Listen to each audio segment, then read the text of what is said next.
Assalamualaikum warahmatullahi wabarakatuh. Ya, berikut ini adalah tutorial terkait dengan analisis jaringan atau network analisis berbasis waktu tempuh untuk menghitung em, atau menganalisis sestrategis apa lokasi suatu lahan ya, dilihat dari keterjangkauan terhadap fasilitas-fasilitas umum yang ada di sekitarnya.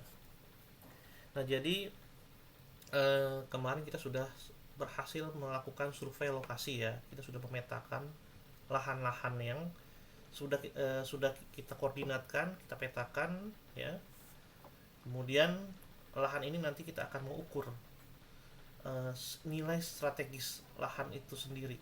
Nah, diukurnya di mana keterjangkauan terhadap fasilitas yang ada di sekitarnya. Misalkan seberapa dekat dia dengan jaringan sekolah gitu ya, kemudian seberapa dekat dia dengan rumah sakit, pasar, pusat perbelanjaan, terminal, dan lain sebagainya ya, yang berhubungan dengan fasilitas-fasilitas umum ya.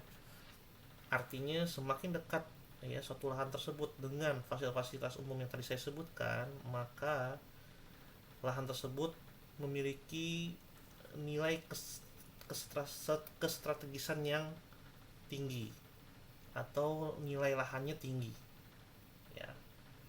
Nah, caranya bagaimana? Pertama, kemarin kita sudah melakukan survei ya terhadap lahan-lahan ini. Jadi ini perlu kita petakan ya. Ini kan baru sampai kepada data tabular. Jadi kita harus petakan dulu karena ini kan ada koordinatnya ya, ada kolom koordinat X dan Y-nya. Nah, ini ya.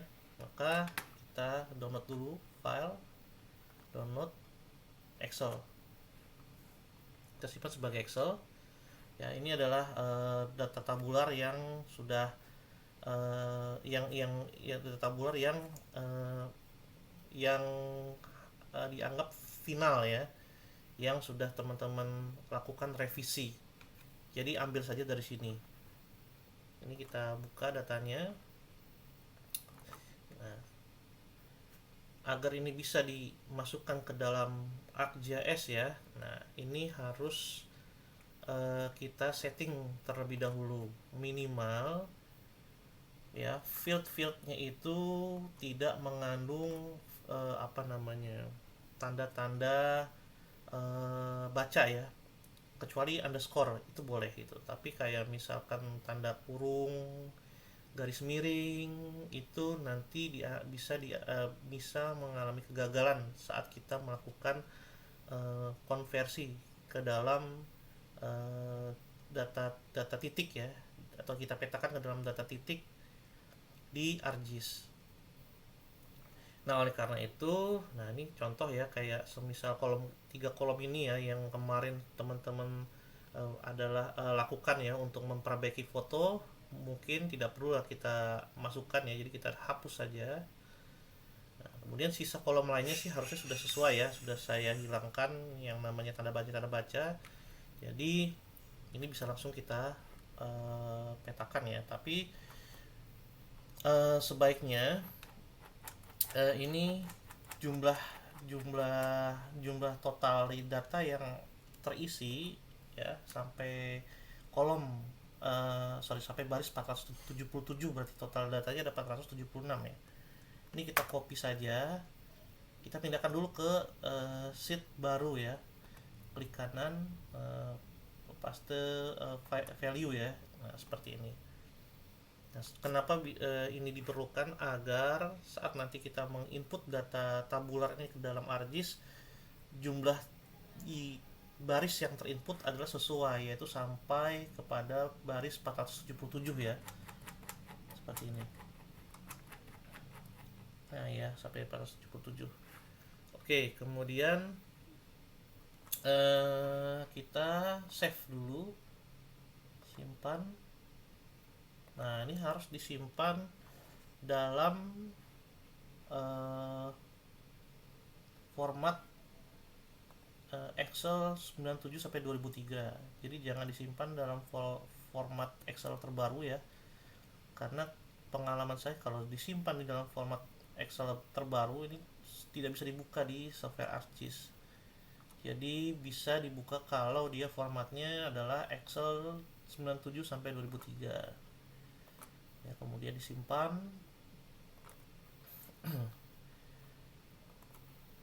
Nah, ini kita beri nama data lahan. Ya, ini formatnya 97 sampai 2003 kalau sudah disimpan. Ya, ini lanjutkan.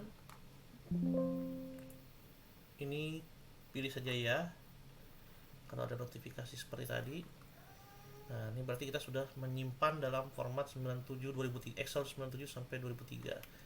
Nah, langkah selanjutnya kita buka ArcGIS. Nah, tutorial ini saya menggunakan software ArcGIS. Jadi kalau teman-teman yang laptopnya terinstall ArcGIS Pro, ya artinya mau nggak mau harus menyesuaikan ya.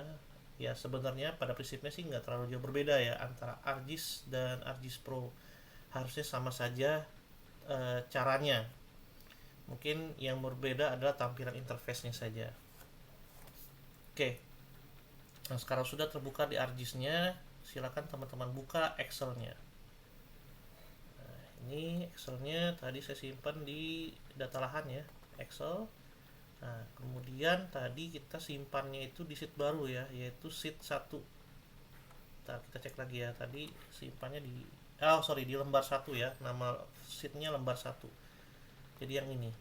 Kalau ini kan berarti yang originalnya ya. Yang ini kita pilih yang lembar 1 add. Nah, kemudian muncul dia seperti ini. Kemudian ini kita klik kanan. Nah, kemudian pilih display X dan Y data. Jadi tools ini berfungsi untuk memetakan ya data yang berasal dari data tabular ke dalam data spasial, asalkan syaratnya adalah di data tabular tersebut ada kolom koordinatnya. Nah, kolom koordinatnya itu sudah saya namai ya, yang koordinat X itu judul kolomnya X, koordinat Y atau bujurnya ya itu dia kolomnya Y. Jadi sudah disesuaikan ya. Jadi pilihnya yang ini X, yang ini Y. Kemudian sistem koordinatnya karena kita menggunakan koordinat geografis, jadi kita setting di sini, klik edit, pilih geographic ya. Kemudian pilih Word. Kemudian pilih WGS 1984. Oke. Lalu klik OK lagi. Ini OK lagi. Nanti muncullah datanya, sebarannya seperti ini. Nah, ini jangan kita buka-buka terlebih dahulu ya, karena ini sifatnya masih grafis. Jadi lebih cepat, lebih baik kita ekspor datanya menjadi save file ya. Karena kalau misalkan tidak sesegera mungkin kita save, nanti bisa jadi datanya bisa hilang lagi. Kalau hilang berarti kita harus display X data lagi ya. Jadi sebaiknya setelah muncul seperti ini kita klik kanan yang lembar 1 event ini atau yang sudah berupa titik, klik kanan data, ekspor data, kita simpan jadi save file ya. Ini kita simpan di folder ini, misalkan saya beri nama data lahan spasial. Jadi data lahannya sudah berbentuk data spasial. Klik OK. Nah, jadi totalnya ada 476 data. Nah, sekarang ini bisa kita remove yang ini ya, yang atau kita masuk, ini kan kita ada di dalam mode list by source. Jadi kita masuk ke mode list by drawing order ya, seperti ini. Berarti yang ini tidak perlu kita perlukan ya, kita remove saja. Nah, sehingga misalkan satu layer data lahan spasial. Oke, kemudian supaya lebih informatif, karena kita nggak tahu ya sebaran titik ini ada di mana posisinya, kita bisa tambahkan base map. Nah, saya punya base mapnya. Nah, ini ya, Google LYR, kita buka, kita add Google-nya. Jadi kita bisa tahu lokasi titik-titik ini ada di mana berdasarkan referensi base map Google. Nah, seperti ini. Ini kalau Google Satelit munculnya satelitnya saja, tapi kalau pilih Google Hybrid nanti yang muncul adalah satelit beserta point of interestnya. Nah, ini sebarannya nih ya, berarti data-data lahannya. Oke, selanjutnya syarat untuk kita bisa melakukan analisis jaringan atau network analisis, maka kita harus punya data jaringan jalannya. Nah, walaupun kita menggunakan data Google ya di peta ini, tetapi ini hanya sekedar base map. Jadi hanya sekedar tampilan visual saja. Tidak bisa kita gunakan data jaringan Google ini dalam analisis kita nanti, nggak bisa. Karena ini hanya tampilan visual saja. Nah, jadi data sudah saya siapkan ya. Jadi silakan dibuka data analisis networknya. Nah, di situ kan ada fasilitas dan folder GDB Network Analysis. Jadi silakan buka yang di dalam GDB Network Analysis. Lalu ada dataset, ada network. Nah, sampai muncul seperti ini. Di dalam subfolder network ada 3 layer seperti ini. Kita pilih yang network ND ya. Jadi tarik lalu dilepaskan di sini, drag and drop di sini. Nah, ini muncul notifikasi seperti ini, kita klik yes. Nah, nanti muncul peta jaringan jalannya. Ini peta jaringan jalan yang sangat detail, sudah di setting sedemikian rupa sehingga memiliki arah ya, setiap segmennya memiliki arah dan kecepatan. Nah, ini datanya sangat berat, jadi sebaiknya saya sarankan untuk dimatikan. Nah, ini muncul 3 data ya. Kalau kita tarik yang network ND ini, maka nanti sekaligus dia akan menginput ketiga data lainnya ya. Jadi kalau kita masukkan network ND ini, nanti semua data ini akan masuk. Nah, ini berat sekali ya network ND junction ini. Ini network ND junction ini ada menunjukkan titik-titik junction atau apa pertemuan jalan ya, entah itu perempatan, pertigaan dan lainnya. Ini kita matikan saja ya. Jadi kita matikan saja supaya tidak memberatkan kinerja dari PC atau laptop kita. Nah, kalau sudah, maka kita bisa langsung aktifkan toolbar network ya. Nah, jadi di sini sudah aktifnya saya sudah muncul toolbar network analysis. Kalau belum muncul, kalian bisa memunculkannya di menu customize, kemudian toolbar, lalu cari toolbar network analysis. Nah, kalau belum terchecklist berarti dia belum muncul nih. Jadi kita klik sampai muncul dia toolbar network analysisnya. Nah, kemudian selanjutnya kita pilih drop down ya di network analysis ini. Nah, ada beberapa pilihan analytics tools ya, ada beberapa pilihan tools. Ada new route, new service area, new closest facility dan seterusnya. Nah, karena tujuan kita ingin mencari fasilitas terdekat ya dari setiap lokasi-lokasi lahan ini, berarti kita pilihnya adalah new closest facility. Klik new closest facility-nya sampai muncul di table of content di sini muncul layer closest facility. Nah, kemudian kalau sudah muncul, maka kita tambahkan data fasilitas umumnya ya, data fasilitas umum. Nah, di sini saya sudah sediakan data fasilitas umum ya, dari ada stasiun, ada pintu tol ya, pintu tol. Ada juga layer landmark DKI, Jadi di dalam layer landmark DKI ini banyak uh, isinya ya. Tadi landmark ini seluruh fasilitas-fasilitas yang ada. Kalau kita buka landmark doang ya, kita klik landmarknya, kita masukkan di sini landmarknya. Nah, ini sebaran titiknya. Nah, ini di dalam landmarknya ada kategorinya. Jadi kalau kalian double klik, masuk ke simbologi, masuk categorize. Nah, di sini ada kolom jenis. Jadi kita add L value. Nah, jadi ada jenisnya nih. Bandara, gereja, industri, kantor-kantor pemerintahan, tempat ibadah, pusat perbelanjaan dan seterusnya. Sekolah ya ada juga. Semuanya hampir ada di sini. Hampir ada semua ya di sini. Cakupannya ini se-DKI. Ini kita close saja.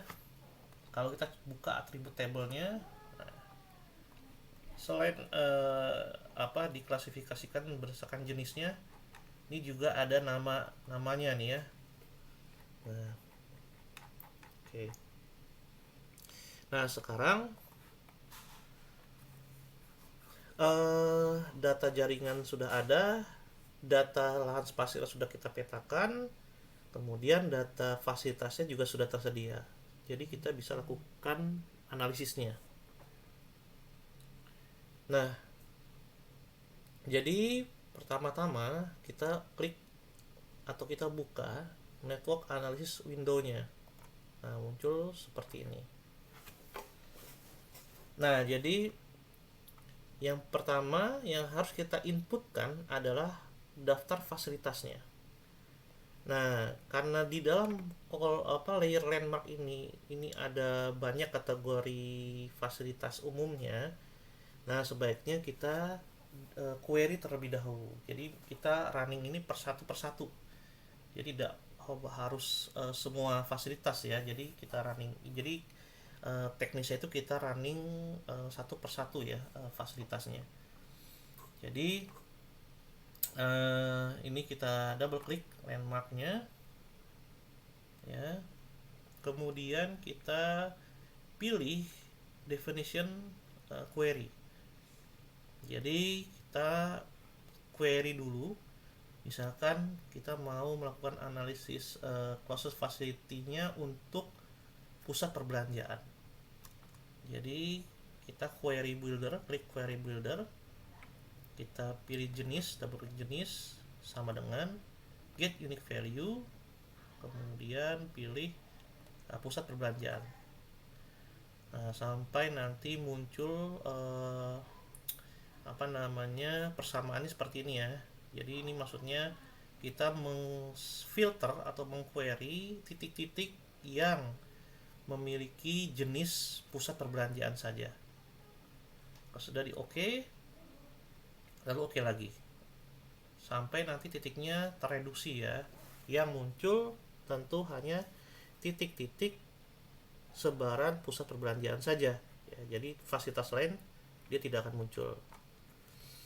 Nah, kalau sudah, baru kita bisa upload di dalam closest facility window ini. Kita mulai upload fasilitasnya dengan cara klik kanan di fasilitas ini, lalu load location. Nah, jadi pilih loadnya dari layer landmark ya. Nah, jadi landmarknya kan sudah kita filter ya, hanya pusat perbelanjaan saja. Nah, kemudian ada settingan lagi di sini. Jadi di property name-nya kita definisikan di kolom nama agar setiap titik-titik fasilitas itu muncul nanti nama-namanya. Karena kalau nggak kita setting seperti ini, nanti bingung. Ini si lahan ini nanti dekat lokasi pusat perbelanjaan, namanya apa? Nggak muncul nanti nama pusat perbelanjaannya. Agar muncul nama pusat perbelanjaannya, kan di dalam landmark ini sudah ada namanya. Jadi kita munculkan dengan cara seperti ini ya, di input di dalam property name. Oke, kalau sudah, settingan lain tidak perlu kita atur ya. Jadi cukup ini saja. Kalau sudah di oke, nanti tunggu sampai proses ini selesai ya. Nah, ini sudah masuk, sudah selesai ya. Semua data landmark yang sudah kita filter hanya pusat perbelanjaan saja sudah masuk di sini. Total ada 352 titik pusat perbelanjaan. Nah, ini kalau kita klik tanda plus ini nanti muncul nih listnya sesuai dengan namanya. Nah, tadi kalau tidak kita setting ya, mendefinisikan namanya, ini nggak muncul namanya nanti. Jadi hanya poin 1, poin 2, poin 3, poin 4 ya, dan seterusnya. Nah, itu nanti akan tidak informatif sih sebenarnya. Ya. Nah, ini kita lanjutkan lagi sekarang insidennya. Nah, insidennya ini adalah lokasi lahannya ya, yang mau kita hitung rute terbaiknya atau jaraknya ya. Dalam hal ini jaraknya itu adalah waktu tempuh ya, bukan meter, agar analisisnya lebih tajam. Kita gunakannya adalah waktu tempuh, bukan jarak dalam satuan meter ya. Nah, jadi insidennya kita mulai upload ya. Klik kanan di insiden ini, lalu pilih load location. Nah, kemudian loadnya from data lahan spasial ini. Nah, ini kita bisa setting ya. Di sini nama yang muncul nanti misalkan ada nomor urut saja ya. Mungkin lebih mudahnya ada nomor urut karena dia kan kode unik. Nah, sehingga nanti bisa kita lakukan join atribut ya ke basis data aslinya melalui nomor urut ya. Nah, ini tidak perlu kita filter ya, kecuali kalau kalian mau mengerjakan hanya lahan-lahan yang disurvei masing-masing. Berarti ya kalian harus memfilter terlebih dahulu, atau mau memfilter berdasarkan lokasi kecamatan atau desa ya, bisa juga gitu ya. Nah, ini saya tidak lakukan itu, jadi langsung saya masukkan saja. Kalau sudah di oke, nanti ini lagi loading, masukkan datanya. Nah, maka akan muncul nih insidennya total adalah 476 titik ya. Oke, nah lanjut. Kalau sudah seperti ini, maka kita lakukan pengaturan di closest facility-nya ya, settingan di closest facility analisisnya. Kita double klik, kemudian pilih analisis setting ya. Di tab analisis setting ini, di sini ada beberapa pengaturan yang mesti kita atur. Nah, jadi di sini impedance-nya, nah ini satuan ukurnya apa, mau length atau meter atau mau menit, artinya waktu tempuh ya. Nah, tadi kita sudah jelaskan ya bahwa agar tajam analisanya, maka kita pakai waktu tempuh. Ya, jadi di sini ada dua waktu tempuh ya, minutesnya ada dua, minutes saja dan minutes 2. Nah, bedanya apa? Kalau minutes saja ini adalah skenario kalau lalu lintasnya lagi lenggang, tidak padat misalkan. Kalau minutes 2 ini diskenariokan kalau jalannya itu banyak kemacetan ya. Nah, jadi nanti bisa kita sesuaikan nih kalau memilihnya yang mana. Nah, mungkin agar lebih menggambarkan situasi yang sebenarnya ya, bahwa Jakarta itu nggak pernah renggang ya, kecuali kalau hari raya Idul Fitri atau Idul Fitri saja ya. Jadi kita pilih saja minutes 2 ya. Berarti memang kondisi yang memang sedang banyak kemacetan. Oke, minus 2. Kalau sudah, kita oke saja, yang lainnya tidak perlu kita atur. Nah, kemudian sudah semua kita setting, maka tinggal kita solve saja. Klik solve. Nah, sampai prosesnya selesai. Nah, ini sudah muncul hasilnya. Jadi ada notifikasi bahwa beberapa titik tidak ada fasilitasnya, tidak ditemukan ya. Untuk beberapa titik ya, untuk titik C52, A244 dan F29. Oke, tidak apa-apa ya, yang ada saja dulu ya. Ini kita close saja, kita hiraukan. Sekarang kita cek. Nah, nanti setelah kita run, nanti di apa namanya list route ini ya, di list layer di dalam kolom process facility window ini ya, ini akan terisi nih route-nya. Nah, ada 473 sesuai dengan jumlah insidennya dikurangin 3 tadi yang tidak ketemu ya. Jadi totalnya jadi 473. Nah, jadi kita bisa lihat nih. Ini rute B nomor urut B306 ke pusat perbelanjaan yang terdekatnya. Nah, ini kita zoom aja ya. Oh, udah muncul di sini. Nah, ini dia.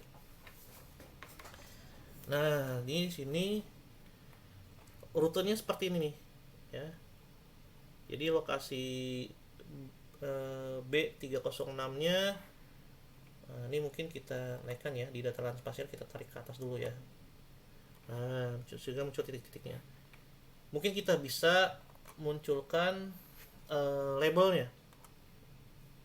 Kita munculkan labelnya supaya bisa mudah kita kenali ya. Ini titiknya nomor urutnya yang mana. Nomor urut bold, mungkin warnanya putih supaya kontras dengan citranya. Klik OK. Nah, muncul ya. Kemudian Google base mapnya jangan Google Hybrid ya, mungkin pakai Google Street saja supaya munculnya hanya citranya saja supaya tidak membingungkan ya, terlalu banyak tulisan. Nah, ini. Kemudian landmarknya kita juga bisa munculkan labelnya. Kita munculkan labelnya, yaitu labelnya pakai nama saja. Ini warnanya mungkin bisa merah. Nah, ini kita perbesar ukuran namanya. Nah, ini dia. Nah, ini Lokasari Plaza. Jadi ini rutenya dari lahan dengan nomor urut B306. Nah, seperti ini rute terbaiknya ya. Ini dia mengikuti arah ya. Kalau misalkan ada jalannya itu dia harus satu arah, nanti si algoritma ini akan mencarikan rute terdekatnya sesuai dengan arahnya ya, seperti itu. Nah, mungkin kita bisa cari juga nih, kita gunakan select ya.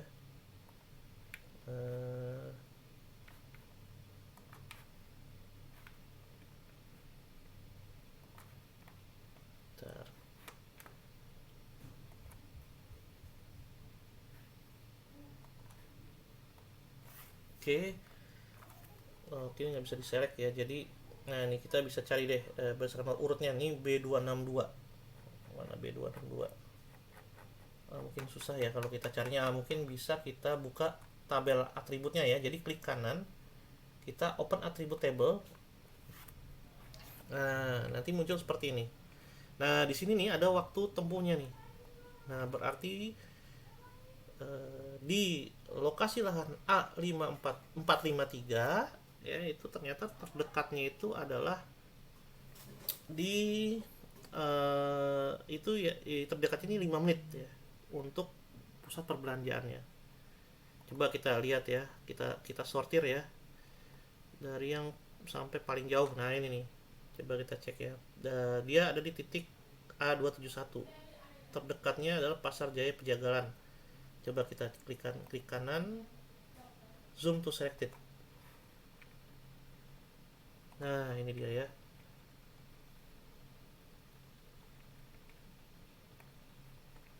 Nah, ini dia rutenya ya.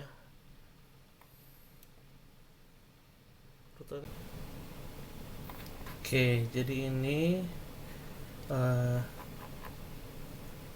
rute terjauh ya dari lahan yang ada. Nah ini dari lokasi, nah ini dia. Ini karena lokasi lahan A271 ini ada di bawah tol, makanya dia teridentifikasi jaraknya itu dekat dengan tol, berarti berada di samping tol nih. Nah ini yang saya bilang nih jadi noise ya. Kalau misalkan ini kan harusnya lokasinya tidak di sini ya, harusnya dia kan bergeser di sini lokasinya. Karena dia lokasi titik A271 ini tidak pada tempat yang seharusnya berada di samping tol, maka dia dianggap startingnya itu dari tol gitu ya. Nggak mungkin ya, makanya dia nanti nggak ada jalur terdekat, jadi langsung bablas masuk tol dia. Nah kemudian terdekatnya itu exit tol terdekat ya. Nah ini dia ada di Pasar Jaya Pejagalan, jadi memang titik lokasi itu akan sangat menentukan posisinya dia itu di mana starting pointnya, seperti itu. Oke, nah jadi ini ya caranya. Jadi outputnya dia berupa tabular juga nih. Nah jadi nanti bisa dimasukkan di dalam Excel saya. Jadi A150 terdekatnya 9 menit ya. Nomor urut lahan A151 dia 9 menit dan seterusnya. Nah ini untuk pusat perbelanjaan. Nanti bisa juga di running lagi nih untuk kita punya apa saja. Di sini ada jenisnya. Nah ada bandara, jadi nanti kita bisa lihat ya setiap lahan ini jarak terhadap bandara itu berapa menit waktu tempuhnya. Ada tempat ibadah, ini juga didetailkan ya, gereja, ada masjid, vihara ya, kemudian industri, kemudian ada kantor-kantor administrasi pemerintahan ya, kecamatan, kelurahan, kantor wali kota ya. Kemudian rumah sakit juga penting ya sebagai fasilitas kesehatan yang harusnya sangat dibutuhkan dalam ini ya, jangkauan setiap permukiman. Jadi jangan sampai dia terlalu jauh. Kalau terlalu jauh maka tentu value nilai lahan ya dari lahan tersebut ya tentu akan berkurang gitu ya. Jadi nanti bisa dihitung ya setiap ini ya, setiap landmark. Kemudian ini juga ada pintu tol ya, pintu tol, stasiun kereta api, ini yang tidak ada di landmark ya, jadi bisa di running juga. Nah nanti harapannya adalah data tabular tadi ini ya, setiap lahan ini dia memiliki nilai ini ya, waktu tempuh terhadap pusat perbelanjaan ya, PB. Nanti berapa menit di sini nih, nomor urut B306. Terus waktu tempuh misalkan rumah sakit, ini juga harus dimasukkan waktu tempuh. Kemudian stasiun ya, dan seterusnya sampai seluruh fasilitas ada.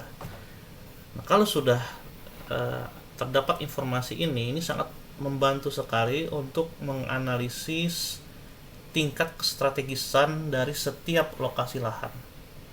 Ya, jadi ini akan menjadi insight yang sangat penting bagi tim analisis ya untuk penentuan harga sewa ya. Jadi harga sewa itu nanti bisa dilihat dari karakteristik lokasinya ya, yaitu dari kedekatan dari setiap fasilitas umum. Jadi seperti itu tutorialnya. Silakan dicoba, dikerjakan, dibagi-bagi boleh gitu, misalkan per satu orang adalah per fasilitas umum ya. Misalkan A mengerjakan pusat perbelanjaan, B mengerjakan terminal, C mengerjakan stasiun kereta api, dan C dan seterusnya ya, sampai semua ada informasi ini ya, seperti itu. Baik, terima kasih banyak. Wassalamualaikum warahmatullahi wabarakatuh.